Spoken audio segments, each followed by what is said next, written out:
Hi friends, welcome to my channel. జై శ్రీరామ్, హరే కృష్ణ. కృష్ణం వందే జగద్గురు. నాకు జన్మనిచ్చిన నా తల్లిదండ్రులకి, నా చేత చెప్పిస్తూ నాలో కూర్చొని ఈ బుక్ రీడింగ్ చేపిస్తున్న అమ్మ దుర్గామాతకి, నా పూర్ణాత్మకి పాదాభివందనాలు, అనంతకోటి ఆత్ప్రణామాలు, కృతజ్ఞతలు, ధన్యవాదాలు. రామ్తా మాస్టర్ గారికి, విశ్వగురు పత్రి మాస్టర్ గారికి, సద్గురువులు వంశీకిరణ్ మాస్టర్ గారికి నా అనంతకోటి ఆత్ప్రణామాలు, కృతజ్ఞతలు, ధన్యవాదాలు. మరి రామ్తా మాస్టర్ గారికి వేల వేల కృతజ్ఞతలు, ధన్యవాదాలు. విశ్వంలోని ప్రస్తుత వర్తమాన క్షణానికి, ఈ వర్తమాన క్షణంలోని సమస్త మూగజీవులకి, సమస్త ప్రాణకోటికి, ఈ విశ్వంలో నివసిస్తున్న ప్రతి ఒక్క ప్రాణికి కూడా ఆహారము, నీరు, గాలి, వెలుతురు, మంచి గూడు లభించి అందరూ సురక్షితంగా, సుభిక్షంగా, ప్రతి ఒక్క జీవి కూడా సురక్షితంగా, సుభిక్షంగా జీవించడానికి అవకాశం ఇచ్చిన ఆ భగవంతునికి, ఆ భగవంతుని అనుగ్రహానికి, విశ్వానికి, భూమాతకి, ప్రకృతి మాతకి, అందులో నేనున్నాను, వేల వేల కృతజ్ఞతలు, ధన్యవాదాలు తెలియజేసుకుంటున్నాను. విశ్వానికి, భగవంతునికి, పరమాత్మకి వేల వేల కృతజ్ఞతలు, ధన్యవాదాలు. ధన్యవాదాలు తండ్రి. Thank you masters. మనము రామ్తా ద వైట్ బుక్ చదువుకుంటున్నాం, కంటిన్యూ చేసుకుందాం. Thank you masters.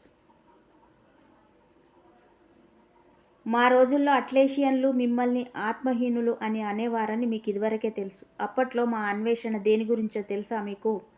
ఏ లక్ష్యం కోసమో కాదది, మాకు లేదని అనబడుతున్న ఓ ఆత్మను వెతికి పట్టుకోవడానికే మా అన్వేషణ సాగింది. అతి నికృష్టమైన మొరటోడిని నేను, రామ్తా చెప్పుకుంటున్నారు. అప్పుడు ఆనందాన్ని పొందే అర్హత నాకు ఉందని తెలుసుకున్న తరుణంలో సర్వస్వానికి ఆధారము, పరిపోషించే మూలము అయిన జీవిత సర్వస్వ స్వారంగా నేను తయారయ్యాను. మీరు ఎంచుకుంటున్న ఆనందాన్ని వ్యక్తీకరించి ప్రకటించడమే దివ్యత్వానికి చేర్చే ఏకైక మార్గం. దివ్యత్వ ప్రాప్తిని మీకు అందించే ఏకైక మార్గం అదొక్కటే. దివ్యత్వమే అయిన స్వగృహానికి మీ పునరాగమనం ఆనందం వల్లే ప్రాప్తిస్తుంది. మాస్టర్, ఇక్కడికి మళ్ళీ తిరిగి రావటానికి ఓ శరీరాన్ని నేను ఎంచుకుంటున్నా అన్నమాట నిజమేనా రామ్తాజీ? మాస్టర్ అడుగుతున్నారు. రామ్తా మాస్టర్ చెప్తున్నారు, ఇంకెవరు చేస్తారండి ఆ ఎంపికను? మీరు కాకుండా. అంటే మనం ఎంచుకొని ఈ భూమి మీద నివసించడానికి అనుభవాల కోసం వస్తాం కదా, అది మనమేనా అని అడుగుతున్నారు. మాస్టర్, మరి ఈ సమయాన్ని, ఈ ప్రదేశాన్ని జన్మించడాన్ని నేను ఎందుకు ఎంచుకుంటానంటారు? ఇక్కడే ప్లేస్లో పుట్టాలి, ఇక్కడే జన్మ తీసుకోవాలని నేను ఎలా అనుకుంటాను? రామ్తా, జీవితానుభవాన్ని ఈ సమయంలో, ఈ ప్రదేశంలో పొందటం కోసమే. అనుభవం పొందాలి కదా, ఇక్కడ ఈ ప్లేస్లో నేను ఈ అనుభవం పొందాలి, నేను ఇక్కడ జీవించాలని అనుకొని ఆ ఎంపిక చేసుకొని మనం జన్మ తీసుకుంటాం. మాస్టర్, సాధించాల్సిన ఓ ప్రత్యేక లక్ష్యం నాకు ఏదైనా ఉందేమో, అందుకోసమే మళ్ళీ ఇక్కడికి నేను తిరిగి వచ్చానేమో. రామ్తా, జీవితానుభవాన్ని పొందడానికి మీకు ఉన్న హక్కే ఆ ప్రత్యేక లక్ష్యం మాస్టర్. ప్రత్యేకత అంటూ ఏది లేదు. ఈ జీవితాన్ని పొందడానికి ఉన్న హక్కే మీ జీవిత లక్ష్యం అసలు. మాస్టర్, ఆ జీవితం ఎలాంటిదైనా కావచ్చా? ఎట్లాంటిదైనా కావచ్చు. రామ్తా మాస్టర్, ఎలాంటిదైనా కావచ్చు. అది అతి నిర్దిష్టంగా, ప్రత్యేకంగా నిర్ణీతమై ఉన్నది కాదది. మీరు వచ్చింది ఇక్కడికి కేవలం జీవితానుభవాన్ని పొందడం కోసం మాత్రమే. మిమ్మల్ని మీరే ఎంచుకున్నారు, ఎందుకు ఎంచుకోకూడదు? మిమ్మల్ని, ఈ సమయాన్ని మీరు ఎంచుకున్నారు, ఎందుకు ఎంచుకోకూడదు? అతి చక్కని అద్భుతమైన సమయం ఇది, జీవితం విచ్చుకుంటున్న సమయం ఇది. మీరు ఇప్పుడు వికసిస్తూనే ఉన్నారు కదా. ఏ మాత్రం కంటికి ఆనని, శ్లాఘనీయం కాని అనుభవంగా జీవితం మీ దృష్టిలో చులకన అయిపోయి ఉంది కనుక ప్రతివారు దాన్ని వదిలిపెట్టి మిగిలిన వేటినో గొప్పగా పరిగణిస్తూ వ్యవహరిస్తూ ఉన్నారని మీరు గ్రహించండి.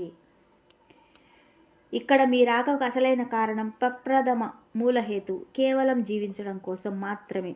ఈ జీవితంలో మీరు సాధించగలిగిన మహాఘనకార్యం అందులో లీనమై జీవించడం మాత్రమే మాస్టర్.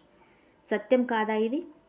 ఓ మహారాజు తనకో జీవితం ప్రాప్తించకుండా ఉన్నప్పుడు మహారాజుగా ఎలా ఉండగలడో చెప్పండి. మహారాజుగా జన్మ తీసుకోవాలనుకుంటున్నాడు, ఈ మహారాజుగా బతికి తీరాలనుకుంటున్నాడు, ఆ అనుభవం పొందాలనుకుంటున్నాడు. ఆ అనుభవం పొందాలని అనుకోవడం వేరు, అనుభవం పొందుతూ వచ్చి ఇక్కడ ఉండడం వేరు. అనుకోవడం వేరైతుంది.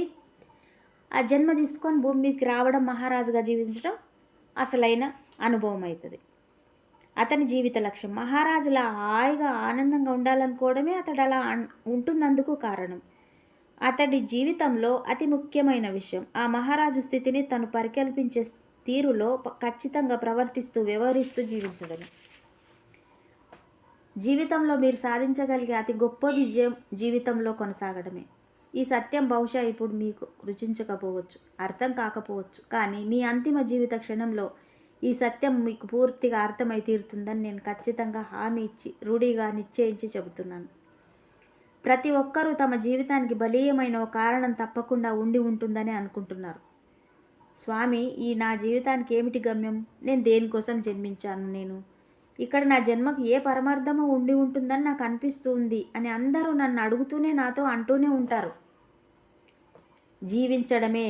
అందరికీ ఇదే నా సమాధానం. స్వర్ణమయ దేహంతో మహాపర్వత శిఖరాగ్రం మీద అవతరించి సాక్షాత్కరించిన దివ్య పురుషులని మధుర స్వరాలతో, మధురమైన రాగాలతో వారి దివ్యత్వాన్ని స్తుతించే, కీర్తించే పాటలు పాడుతూ పక్షులు పరవశించి వారి చుట్టూ ప్రదక్షిణలు చేస్తూ ఉంటాయని, మానవాళి సర్వస్వానికి ముక్తి ప్రదాతలు వాళ్లేనని విశదీకరించే ఓ మహా విపులమైన వారి జీవిత ప్రణాళికను నేను వర్ణించి చెప్తే విని పొంగిపోదామనుకుంటున్నా.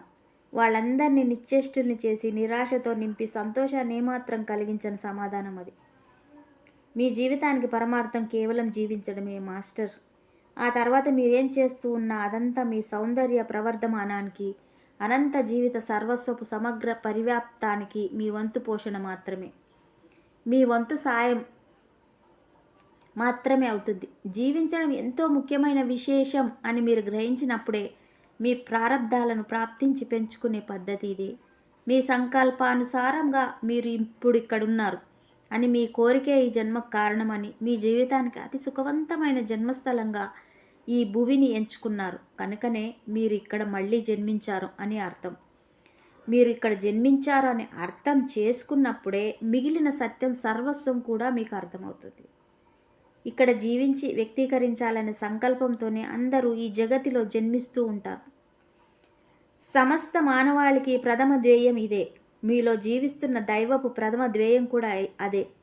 ఆ తర్వాత ఏది సంభవిస్తుందో అది ఆ వ్యవహారం ఏ నిర్దిష్టమైన తీరులోనో ఉండి తీరాలన్న నిర్బంధం ఏ మాత్రం లేని స్థితిగానే అయినా ప్రతి క్షణంలోనూ మీ సామర్థ్యం కొద్ది మీరు చేయగలిగినంత చేస్తూ ఉండగలిగినంత ధ్యాసతో స్థితమై ఉండగలగడమే అవుతుంది.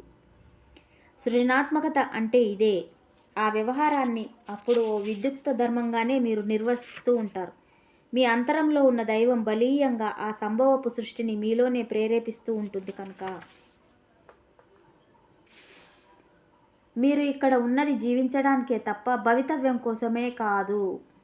మీ సృజనాత్మకమైన స్వయం, మీ అంతరాత్మ ప్రేరేపించే కర్మాచరణను అనుక్షణం ఆచరించడానికే మీరు ఇక్కడున్నారు. ఆత్మ సృజనావరణ సామ్రాజ్యంలో సర్వస్వ సంభవము సాధ్యమే అవుతుంది. లెక్కలేనన్ని సామ్రాజ్యాలను, లెక్కలేనన్ని జీవితాలను మీరు అందులో సృష్టించుకోవచ్చు. ఆత్మ సాఫల్యాన్ని సాధించుకోవచ్చు. సహజ స్థితిలో స్వతసిద్ధంగా స్థితమై ఉన్న సృజనాత్మక స్వేచ్ఛను సొంతం చేసుకున్న మీరు సంకల్పిత స్వరూపాన్ని సులభంగా సంభవం చేసుకోవచ్చు. మీరు కోరుకున్న విధంగానే తయారవ్వవచ్చు. సర్వస్వాన్ని స్వీకరించగల అర్హత మీ సొంతమేనని గ్రహించినప్పుడు మీకు ఆనందాన్ని ప్రాప్తింపజేసే ఏ సాఫల్యము మీదకైనా మీ చైతన్య ప్రకాశాన్ని సంకల్పిత క్షణంలోనే ప్రసరింపజేయవచ్చు. మహాప్రాజ్ఞులు, మహామేధావులు అయిన మహనీయులు కొందరు మీ భూతలం మీద ఏమీ తెలియని మొద్దుల్లాగా ఎందుకు పడి ఉంటున్నారో తెలుసా మీకు? సాగుతున్న క్షణంలోనే స్థితులై వారుంటారు కనుకనే. ఆ క్షణంలో ఆవశ్యంగా నిర్వర్తించి తీరాల్సిన పనుల్నే చేసి జీవిస్తే మరుక్షణం అలౌకిక స్థితిని అందుకుంటూ వారుంటారు కనుక. అందువల్లే ఎన్నో తలాల్లో వారు జీవిస్తూ, ఎన్ని విశేషాలలో దర్శిస్తూ, ఎన్ని ధర్మాలను నిర్వర్తిస్తూ, ఎందరో దివ్యులతో కలిసి చరిస్తూ ఉంటారు. మానవ బహుముఖ జీవ చైతన్య మహాజ్ఞానాన్ని అన్ని కోణాల నుంచి గ్రహిస్తూ ఉంటారు. మహాప్రజ్ఞాత్మ స్థితిలో, మహాదానంద ఆత్మస్థితిలో యథేచ్ఛా స్వేచ్ఛతో ఎక్కడికైనా రాకపోకలు సాగించగలుగుతున్నారు వారు. మీరు నన్ను మరి మాస్టర్ వాళ్ళకి ఏ జీవిత ఉద్దేశాలు ఉండవే అని సంశయంతో ప్రశ్నించవచ్చు. ఈ వర్తమాన క్షణంలో ఆత్మానందంతో ఉప్పొంగుతూ జీవిస్తూ సంకల్పిత కర్మల్ని, స్వేచ్ఛా విహారాన్ని ఓ నవ్యతతో సాహసోపేతంగా నిర్వర్తించడమే వారి జీవిత ఉద్దేశం. నిర్బంధంలో మిమ్మల్ని బంధించి ఉంచే చెరసాల కాదు మాస్టర్ జీవితం. రంగులీనే మీ సృజనాత్మకతను, అభివ్యక్తీకరణను సమగ్రమైన వేదికే అది. ఎన్నో విరామాలకు, ఉపాఖ్యానాలకు, సామర్థ్యపు పరీక్షలకు ఆలవాలము ఉపయుక్తము అయిన మహారంగస్థలమే అది. సమస్యలతో సతమతమవుతున్నట్లు అనిపించిన నిజానికి నిరంతరంగా పరమానందాన్నే పరికల్పిస్తున్న ప్రదర్శనా స్థానమే అది. మాస్టర్, అయి ఉండొచ్చు రామ్తాజీ, కానీ చిన్నప్పటి నుంచి ఈ భూమి మీద నేను ఉండకూడదు అని, ఇది నా స్వస్థలం కాదు అని, నా పుట్టిల్లు మరి ఎక్కడో ఉందని అనిపిస్తూ ఎందుకు ఉంటుందంటారు? రామ్తా, మరి ఎక్కడో మరో జీవిత తలం ఉంటూనే ఉంది. జీవితం ఎన్నో సమాంతర తలాల్లో నిరంతరంగా పరివ్యాప్తించే ఉంటుంది. అదే సత్యస్థితి. కానీ మరో సత్యాన్ని కూడా నేను ఇప్పుడు వినిపిస్తాను. నిజంగా మీరు ఇక్కడ జన్మించాలని సంకల్పించి ఉండకపోతే మళ్ళీ ఇక్కడికి తిరిగి వచ్చి ఉండేవాళ్ళు కారు మీరు. మీ అంతరంలో ఉన్న జీవశక్తి ఈ తలానికి వచ్చింది. ఇక్కడ జీవితానుభవాన్ని, ఈ జీవితంలోని ఆనందాన్ని అనుభవించి అర్థం చేసుకొని స్వయంగా గ్రహించడానికే భూమి మీదకి దిగి వచ్చిన ఓ అత్యున్నత వ్యక్తిత్వం మీదని. తీరా ఇక్కడికి వచ్చిన తర్వాత మీ స్థాయికి ఏమాత్రం సరిపోని అతి హీన స్థితిలో దైన్యంగా మీరుంటున్నారు అని అనిపిస్తుందా మీకు? ఓ అత్యుత్తమ జీవ చైతన్యం ఎక్కడ ఉన్నా ఆనందాన్ని పొందుతూనే ఉంటుంది. వర్తమానం మహా దుర్భరంగా సాగుతున్నప్పుడు మరి ఎక్కడికైనా వెళ్ళిపోతే బాగుంటుందని అనుకోవడం మంచిదే కావచ్చు. ఉన్న స్థితిని భరించగలిగే ఊరట కొంతైనా అలా అనుకోవడం వల్ల కలుగుతుంది కనుక. కానీ ఏదో ఒక నాటికి ఎక్కడ మనం ఉంటున్నా మంచి చెడుల్ని, ఆనందాన్ని, దుఃఖాన్ని, అలౌకిక లౌకికాలను మనం కోరుకుంటున్న రీతిలో స్వయంగా సృష్టించుకుంటున్నామన్న విషయం అర్థమయ్యే రోజు వస్తుంది. స్వంత వ్యక్తిత్వ వైఖరుల వల్లే, స్వీయ నిర్ణీత న్యాయాల వల్లే మన జీవితానుభవాల్ని నిశ్చితాలై ఏర్పడుతున్నాయి. Thank you masters.